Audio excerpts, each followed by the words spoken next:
Guess who's back? Back again. CVMG. He's back.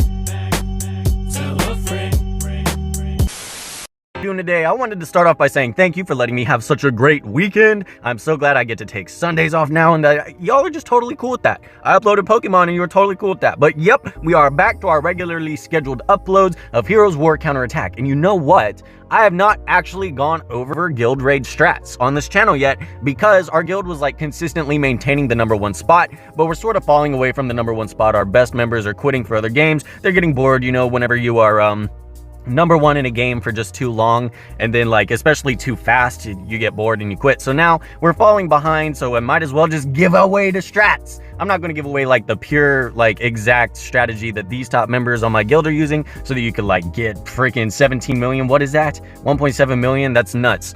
But I do get a lot of questions on my Discord, like what other units you should be using for guild raid, and like other fill units besides the obvious raid mercenaries that increase their attack on the weekly rotation. Now, I'm not going to lie to you. These weekly rotation units are exactly how the guild members are getting this insane score. Just very conveniently, you know, everyone in the beginning of the game decided to build Nacri and decided to build Kairos and decided to build Scarlet. Now, you know, I'm not one of those people that built these units. So since if you have all these units like really built and they were your main focus, then of course, whenever they have 300% attack up and you bring them into the guild raid, you're going to be doing an insanely massive score. But for the new players and for players like me, what's another way you can maintain, you know, a relatively decent guild score to help contribute better to your guild? Well, firstly, I'm going to drop a strat for you. If you have all these units, it doesn't cost a lot of materials to promote them up to 42 and 44, so you could go ahead and do that. It doesn't take a lot of neostones, it doesn't take a lot of cores, so it's not going to hurt you just to promote them up to, you know, 44. I even have mine at 46 just with leftover stuff. As you can see, you know, just purple exclusive equipments with blue SR cards. Nothing really too crazy, nothing really too special. My Marissa is only skilled up once, you know, their abilities aren't maxed, none of that. So this is what I've been doing.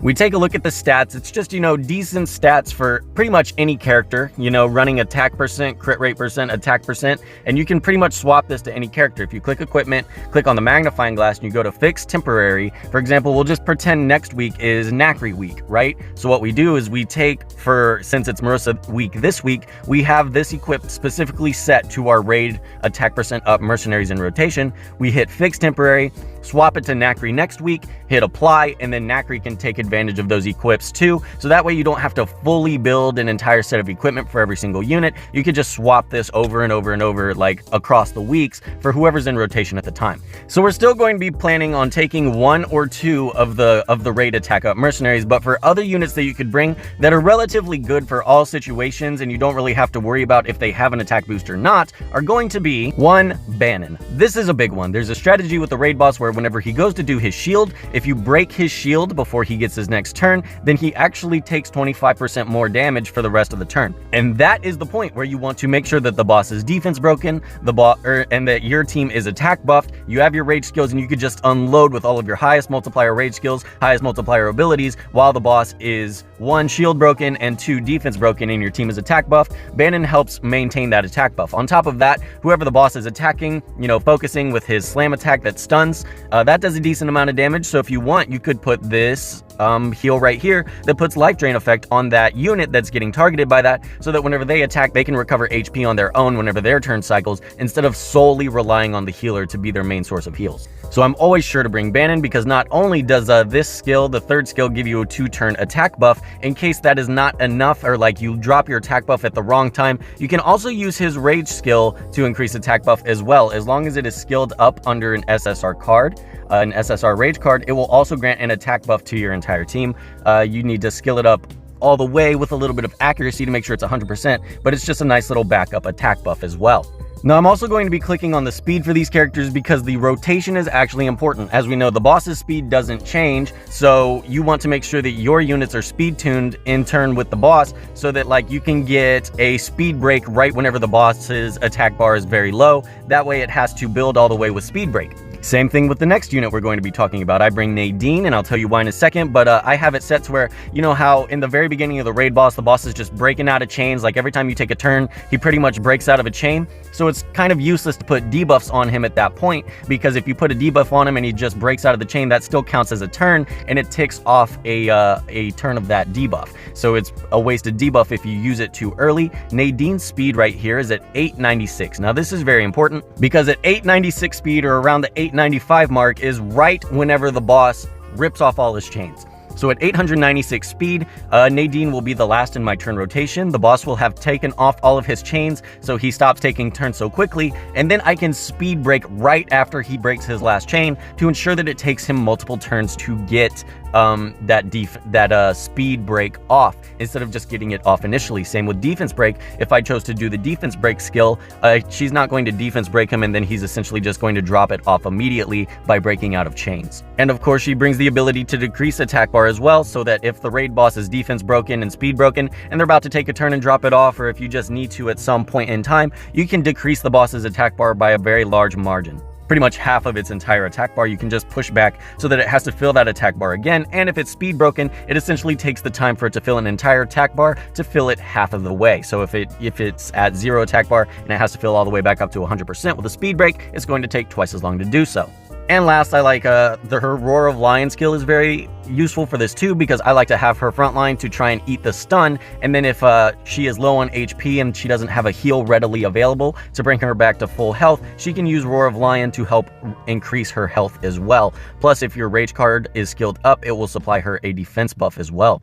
Now, if you're going for the Nadine strat, I will point out that I do not bring Lakshmi. Lakshmi is another very good unit to bring, because as the boss uses that stun ability, you're able to cleanse the stun with Lakshmi. On top of that, putting damage share on your entire team helps mitigate some of the boss's damage and makes it easier for your team to live. Bringing Nadine and no Lakshmi is the strategy I use, because I have my Nadine on 100% effect resistance, 100% plus, so that whenever the boss tries to do his stun attack, she will more likely than not resist it. Now, she doesn't resist it 100% of the time, but we do get 30 attempts a week to do the guild raid boss. So if after 30 attempts you've been stunned every single time, then it's probably time to submit a bug report to the developers. So yes, with 100 effect resistance, you can sometimes get lucky enough within your turns or within your attempts to where she will resist the stun, and then you don't have to worry about that ability at all from that point forward, with just a little bit of accuracy to ensure that we are able to land that defense break effectively, because it's not 100%. Whenever it's fully skilled up, it'll be 70, so a little bit of resistance, will increase that and make that easier to land all of her debuffs.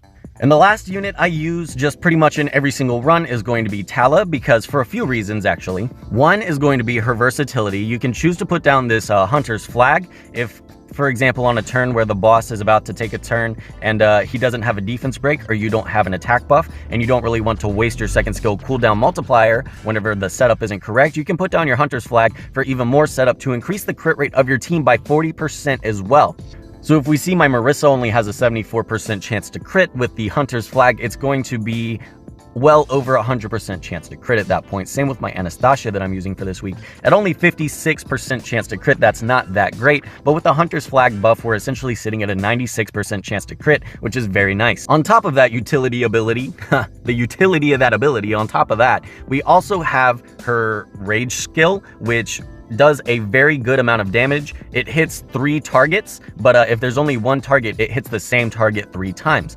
And if it hits the same target more than once, it does increased damage. So I like to increase her Rage card to skill that up, so that it inflicts a bonus damage by 60% of the attack whenever it attacks the same enemy as the last target. So whenever the boss is shield broken and defense broken, and our team is attack buffed and crit rate buffed like we talked about before, that can dish out a lot of damage. No matter who has the attack percent up buff for that raid cycle, then this will still be able to deal a decent amount of damage.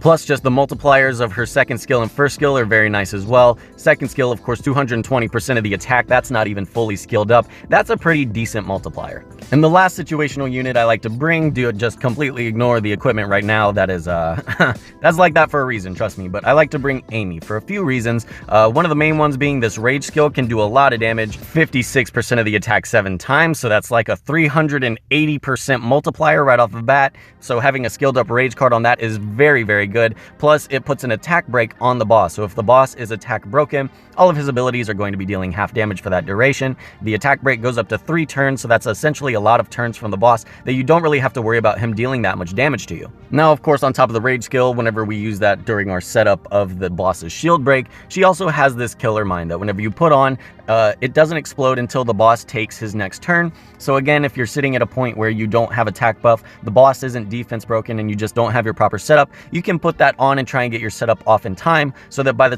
time the boss takes his turn, that setup can actually be achieved, and he'll take the full damage with being defense broken and her being attack buffed at that point. So that's pretty much all there is to the strategy of bringing units that aren't quite necessarily in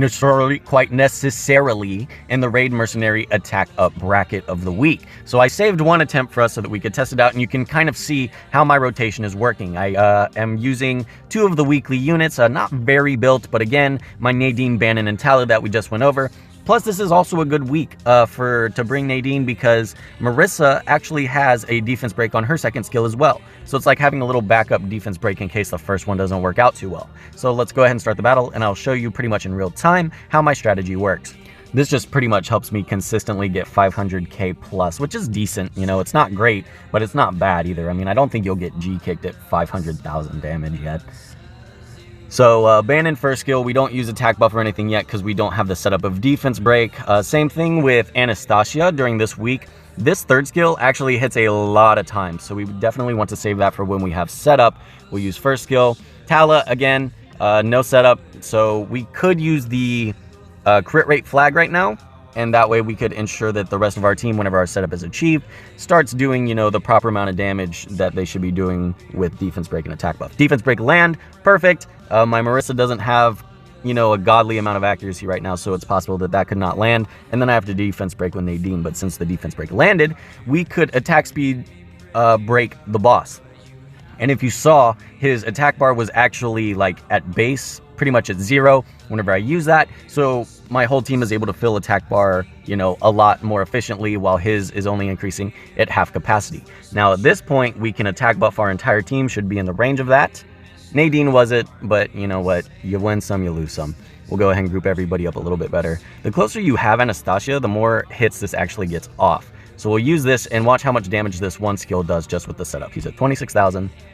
100,000 damage, you know, with one ability. You know, it's pretty good, but that definitely would not be doing that much damage if we didn't have the attack buff and the speed break. Now, since we still have setup, I'm just using high multiplier abilities. Now, see, this is the point where I'm talking about Nadine's golden speed was like 896 or something, because the boss still has a turn of defense break. He still has 2 turns of speed break. So if we use third skill, that usually never gets resisted. I don't think it was. I think I just kind of missed it. But yes, that also pushes back the attack bar by a big chunk. Was it resisted? That would really suck if it was. I don't think it was. I don't know. We'll see. Doesn't matter. He's going to do his his slam attack ability now. So we need to make sure that we have our proper setup during shield run, during the shield rotation of his skills. We didn't get the defense break off with Marissa that time. It's okay. We just need to make sure that everyone is healed up. Don't die. Stunned. See, this is the point where having 100 resistance, you can still be stunned, but at the same time, you get 5 attempts a day. So, you know, if you just get one good run throughout the day, then you'll pretty much be set. You don't have to, you know, get it every single time. It really stinks that she got stunned right there, though, because this would be a very ideal point for us to speed break the boss again. Now, his next turn, he's going to be doing the shield. We want to make sure that we have our high multiplier abilities on set so that we could get that casted. Now, we're going to have to use Marissa's rage skill to break the shield, because if you don't shield break the boss, then he's going to be doing full damage, and he's just gets to take a turn as well. And he chains this shield with an attack, and you do not want that attack to hit your team. It's just much better to get off the shield. Oh no. Wait a minute. Okay, thank God. I was about to say I used my rage skill and it didn't break the shield, but it was still Marissa's turn. Now we got the defense break off. We're still attack broken, right? Or we're still defense broken on the boss. We still have attack buff on our Anastasia and our Tala. So watch, whenever I put out the crit rate buff, I'm actually going to use her rage skill first while she still has attack buff. Did a decent amount of damage, nothing too crazy. So now we have crit rate buff and attack buff on Anastasia. The boss is, am I saying that right, by the way? Tell me how to say it, I don't know. The boss is, we have our setup, and he's shield broken. Let's see how much it does now. We're at 346. Let's say 347 because we're rounding. So 120,000, 120 something thousand. Very good to just be able to do that in one turn. We'll go ahead and use a rage skill since he's broken. We'll do a little bit of more damage, and then we can just, you know, unload. At this point, I really wish that our Nadine didn't get stunned and that didn't work out, because we could be hitting some much higher numbers. But again, this is the 500,000 that I promised. Even with a bad setup, you know, with a bad RNG of the stun, we're still going to do upwards of 500,000 something, you know? So it's not the end of the world. How the boss stunned my Marissa right there. If I was quick enough, I'm talking like a moron, but if I was quick enough, I could have spammed her rage skill and gotten off some rage skill damage, but it's not going to work out that way this time. Since she's already what's the word? Or since she's already stunned, we're just going to, you know, pretty much ignore her. So we don't really need to worry about her too much. We could just pretty much, we lost at this point. We could just unload some high multiplier abilities. If we had Anastasia's third skill right now, we could take off the shield, no problem, but this is pretty much game over right here. Is it? Let's see. I don't have enough HP to use it. I need to upgrade my rage card. Anyways, it wasn't that good of a run, but, you know, as you see, if you use this strategy and you have your Nadine at 100 resistance, she will resist that stun sometimes, you know, at some point, and then you'll be sitting golden to get a higher score. Now, and it's the same thing every week, you know, you just take the equipment that you have on these units, go into the swap them over to whoever is in the next week's rotation. For example, I'll take Marissa and Anastasia's equipment, I'll put it on, you know, Clara or Chapman next week, or I'll just put Marissa's equipment on Chapman, and then I'll bring Amy to fill in for a spot, just like I said in the beginning. But it's a shame that I couldn't achieve, you know, a high score with you guys here today, but you know what, we'll put in another attempt tomorrow. Other than that, y'all, that's pretty much it. Hopefully that helps you with guild raid score. If you have any questions, feel free to join the Discord. We have new players and veteran players in there alike that like to help each other out. So pop in and drop a question. We'll be sure to answer it. But other than that, y'all, that's going to do it for me today, and I'll see y'all later. Bye.